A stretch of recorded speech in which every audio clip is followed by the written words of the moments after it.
இப்போ நீங்க சின்ன வயசுல இருந்து வந்துட்டு அம்மா இல்லைங்களா?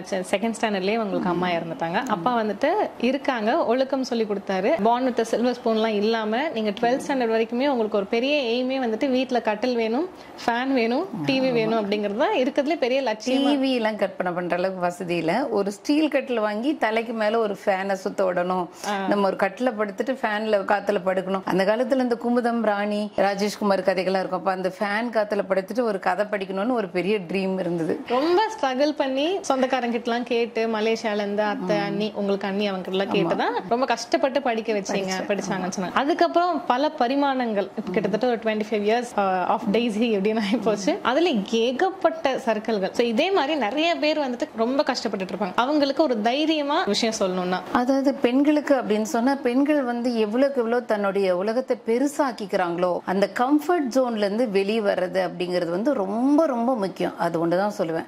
கம்ஃபர்ட் ஜோன்ல இருந்து வெளியே வாங்க. இதுல இருந்தா சேஃப், இதுல இருந்தா நமக்கு வந்துடும், மாசம் மாசம் பணம் வந்துடும், இவங்க சாப்பாடு கொடுத்துறாங்க, இவங்க நம்மளை பார்த்துப்பாங்க அப்படிங்கிற கம்ஃபர்ட் ஜோன்ல இருந்து யார் யார் வெளியே வராங்களோ, வெளியே வந்து நம்ம எதிர்படக்கூடிய அசிங்கங்கள், கேவலங்கள், அவமானங்கள்லாம் தைரியமா சந்திக்கணும்.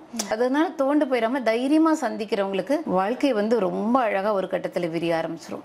கம்ஃபர்ட் ஜோன் தான் அப்போ முக்கியமான விஷயம். கம்ஃபர்ட் ஜோன்ல இருந்து வெளியே வரணும். வெளியே வர்றதுக்கு என்ன பண்ணலாம்? அது முயற்சி தான் எடுக்கணும். நிச்சயமா முயற்சி எடுக்கணும். அதாவது எனக்கு வந்து நான் வேலைக்கு போக விரும்பல, ஹஸ்பண்ட் சம்பாதிக்கிறாரு, இல்ல எங்க அப்பா வந்து நான் நல்லா சம்பாதிச்சிருக்கேன், என் மகன் எதுக்கு வேலைக்கு போகணும், எங்களுக்கு இருக்கிற வசதிக்கெல்லாம் இல்லைன்னா கொஞ்சம் வசதி இருந்தாலுமே நான் கடைசி வரைக்கும் நான் உனக்கு சோறு போட வேண்டாம், நீ பேசாம வீட்லயே என்ன சொல்ற அப்பாக்கள், அதெல்லாம் தான் ரொம்ப டேஞ்சரான ஒரு விஷயம். ஏன்னா நீங்க ஒரு அப்பாக்கள் நீங்க டேக் கேர் பண்ற மாதிரி நாளைக்கு ஹஸ்பண்ட் வந்து அந்த பெண்ணை டேக் கேர் பண்ணுவாங்களான்னு சொல்லவே முடியாது.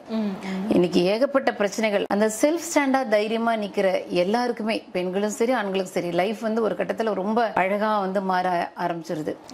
இவ்வளோ ஒரு கலர்ஃபுல்லான ஒரு விஷயத்தை வந்து, இவ்வளோ ஒரு ஈஸி ஆக்சஸ் ஆன ஒரு விஷயத்தெல்லாம் நம்ம வந்து அடையாம விட்டுட்டோமே அப்படிங்கிறது வந்து கம்ஃபர்ட் ஜோன்ல இருக்கவங்களுக்கு வந்து தெரியாது. சோ அதுல இருந்து வெளியே வந்து வரக்கூடிய எல்லாத்தையுமே நீங்க ஃபேஸ் பண்ணணுங்கிறத நான் சொல்லுவேன். அதுக்கப்புறம் லைஃபே பியூட்டிஃபுல்லா மாறிடும். நிச்சயமா மாறும்னா கடைசி டில் நம்ம வந்து டெத் வரைக்கும் நமக்கு வந்து பிரச்சனைகள், ஒரு மிகப்பெரிய பிரச்சனைகள் வந்துகிட்டே தான் இருக்கும்.